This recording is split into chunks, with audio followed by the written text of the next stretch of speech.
शहर से बहुत दूर एक गांव था। उस गांव में एक बरगद का पेड़ था। उस पेड़ पर एक झूला लटका हुआ था, लेकिन कोई भी गांव वाला उस झूले पर बैठने की हिम्मत नहीं करता था। एक दिन घसीटा और उसकी पत्नी निर्मला सो रहे होते हैं। तभी उन्हें खिड़की से किसी के रोने की आवाज आती है। इस वजह से घसीटा की नींद खुल जाती है। अरे ये कौन है? हे भगवान, लगता है ये आवाज उसी बरगद के पेड़ की तरफ से आ रही है। अरे निर्मला, जल्दी उठो, देखो ना, आज फिर से वही रोने की आवाज आ रही है। हे भगवान, ये रोने की आवाज तो उसी झूले की तरफ से आ रही है। तुम डरो नहीं, मैं अभी देखता हूँ। फिर घसीटा खिड़की की तरफ जाता है तो उसकी आंखें फटी की फटी रह जाती हैं। उसे झूले पर एक औरत दिखाई देती है। उसने सफेद रंग की साड़ी पहनी होती है और रो रही होती है। अरे निर्मला, जल्दी यहाँ आओ, देखो झूले पर कोई बैठा हुआ है। फिर निर्मला भी जल्दी से खिड़की की ओर जाती है और उस औरत को देखने लगती है। अजी, ये वही चुड़ैल तो नहीं जिसने इस झूले पर अपना कब्जा कर रखा है? तुम्हारा दिमाग खराब तो नहीं हो गया? वो सिर्फ एक औरत है। अजी, भला रात के 2 बजे कौन पेड़ के नीचे झूला झूलता है? अब तुम रुको, मैं अभी बाहर जाकर देखता हूँ। अरे रुको रुको, तुम्हारा दिमाग खराब तो नहीं हो गया जो खुद मौत के मुंह में मरने के लिए जाना चाहते हो? मैं आपको कहीं नहीं जाने दूंगी। तभी वह चुड़ैल अचानक से गायब हो जाती है। ये सब देखकर वे दोनों डर जाते हैं। अरे मर गए रे, ये तो गायब हो गई। मैंने आपसे कहा था ना जी, ये कोई आम औरत नहीं है। तुम सही कहती हो निर्मला, इस झूले में जरूर कोई गड़बड़ है, तभी कोई गांव वाला इसके आसपास जाने में भी डरता है। अजी, आज तक तो हमने इस झूले के बारे में सिर्फ अफवाहें ही सुनी थी। आज तो अपनी आंखों से देख लिया। मैं अब इस घर में और नहीं रहने वाली। फिर अगले दिन निर्मला का भाई अपनी पत्नी के साथ शहर से उसके घर आता है। अरे निर्मला बहन, तुम कहाँ हो? अरे भाई, तुम आज तुम्हें अपनी बहन की याद कैसे आ गई? बस ऐसे ही, बहुत दिन हो गए थे तो मैंने सोचा अपनी प्यारी बहन से मिल लूं आज। फिर वे लोग पूरा दिन हंसी मजाक करके बिता देते हैं। और फिर रात होने पर, बबलू भाई, तुम नीलू के साथ इस कमरे में सो जाओ, हम साथ वाले कमरे में सो जाते हैं। और हाँ, तुम्हें किसी चीज की जरूरत हो तो मुझे बता देना। फिर इतना बोलकर निर्मला अपने कमरे में सोने के लिए चली जाती है। फिर कुछ देर के बाद नीलू की नजर खिड़की के बाहर उस झूले पर पड़ती है। अजी, इधर आइए, वो देखिए, वो पेड़ के नीचे एक झूला लगा हुआ है। हमारे शहर में तो ऐसा कहीं देखने को नहीं मिलता। चलिए ना, मेरा बहुत मन है झूला झूलने का, चलिए ना। अरे रुको रुको, अभी तो रात हो गई है, सुबह होते ही झूल लेना, अभी सो जाओ। फिर इतना बोलकर बबलू सोने चला जाता है, लेकिन नीलू उसी झूले को देखती रहती है। अजी सुनिए ना, चलिए ना, मेरा बहुत मन है।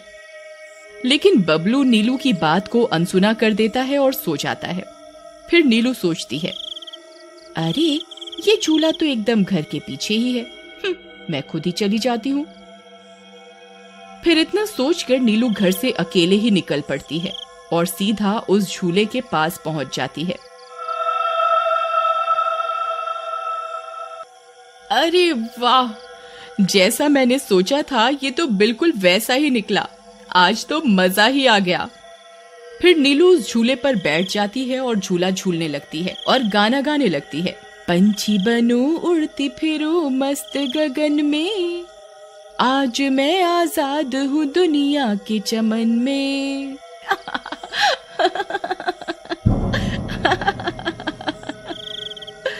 अरे वाह। फिर नीलू कुछ देर रात खुशी खुशी झूला झूलती रहती है। अरे वाह, आज तो मजा ही आ गया। चलो अब घर चलती हूँ, अगर इनकी नींद खुल गई तो ये बहुत नाराज हो जाएंगे। फिर जैसे ही नीलू उस झूले से उतरने लगती है तो उसे महसूस होता है कि किसी ने उसे पकड़ कर रखा है और वो झूले से नीचे नहीं उतर पा रही। वो बहुत डर जाती है। अरे अरे ये क्या, कौन है जिसने मुझे पकड़ कर रखा है? वो इधर उधर देखती है लेकिन उसे कोई दिखाई नहीं देता। अरे मर गई रे, मैं इस झूले से क्यों नहीं उतर पा रही? बचाओ बचाओ, कोई है? अजी सुनते हो, मेरी मदद करो। तभी नीलू की आवाज सुनकर बबलू की नींद खुल जाती है। निर्मला और घसीटा भी उठ जाते हैं और भागते हुए बबलू के पास आते हैं। अरे बबलू, ये तो नीलू की आवाज थी ना, वो कहाँ है? तभी घसीटा की नजर उस झूले पर पड़ती है। उसे नीलू उस पेड़ के नीचे पड़ी हुई दिखाई देती है। हे भगवान, ये क्या अनर्थ हो गया? नीलू उस झूले के पास कैसे चली गई? फिर वे तीनों भागते हुए उस झूले के पास जाते हैं। उन्हें नीलू वहां बेहोश पड़ी हुई मिलती है। हे भगवान, ये तुम्हें क्या हो गया नीलू? नीलू, तुम्हें यहाँ नहीं आना चाहिए था। हे भगवान, अब क्या होगा? फिर वे सब लोग वापस अपने घर आ जाते हैं और सुबह होने पर नीलू को होश आता है। नीलू, तुम ठीक तो हो ना? आज के बाद कभी उस झूले के पास नहीं जाना। उस झूले पर किसी चुड़ैल का साया है। ठीक है दीदी, मैं आज के बाद उस झूले के पास कभी नहीं जाऊंगी। फिर रात होने पर सब सो रहे होते हैं। तभी नीलू की नींद खुल जाती है। उसकी आंखें लाल हो जाती हैं और उसके पैर उल्टे हो जाते हैं और वो घर से निकलकर झूले की तरफ चल देती है और झूला झूलने लगती है।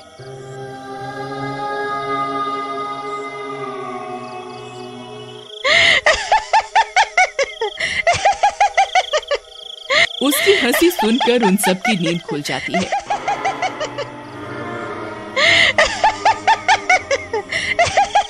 निर्मला और घसीटा भागते हुए बबलू के कमरे में आते हैं और नीलू को वहां ना पाकर परेशान हो जाते हैं।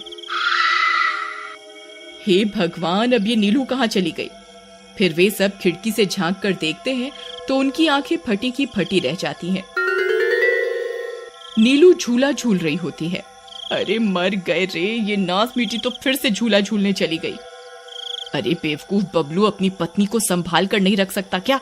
देख, तेरी पत्नी आधी रात को कैसे झूला झूल रही है। दीदी, मुझे माफ कर दो। मैंने इसे समझाया भी था कि उस झूले की तरफ कभी मत जाना। अरे जल्दी चलो, हमें अभी नीलू के पास जाना होगा, कहीं कोई अनर्थ ना हो जाए। फिर वे तीनों भागते हुए उस झूले के पास पहुंच जाते हैं।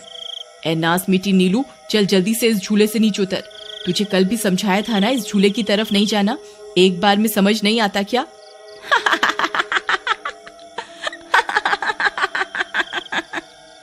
जरा इसके पैरों की तरफ तो देखो। अरे मर गए रे, ये तो चुड़ैल बन गई है। अरे मर गए रे, मेरी बीवी तो चुड़ैल बन गई। अब क्या होगा? अरे भागो रे भागो, सब अपनी जान बचाकर भागो। अरे मैं तो जीते जी विधवा बन गया। अरे मेरी बीवी तो चुड़ैल बन गई। फिर वे तीनों वहां से भाग जाते हैं। तभी उन्हें रास्ते में कुछ गांव वाले मिलते हैं। अरे घसीटा भाई, क्या हुआ? इतनी रात गए कहाँ भागे जा रहे हो?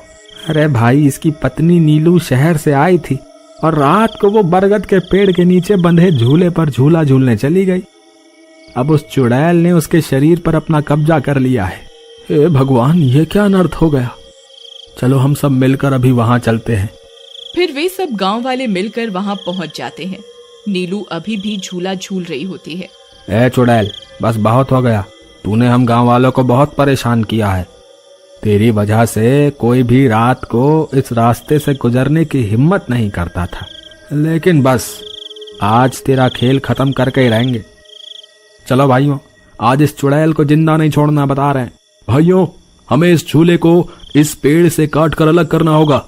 फिर कुछ गांव वाले खंजर से झूले की रस्सी तोड़ देते हैं। झूला टूटते ही नीलू नीचे गिर जाती है और चुड़ैल गुस्से में नीलू के शरीर से बाहर निकल जाती है। हे गांव वालों, ये तुमने सही नहीं किया, अब तुम सब मरोगे। भाई जल्दी से इस झूले में आग लगा दो, हो सकता है इस झूले के जलने से ये चुड़ैल भी मर जाए।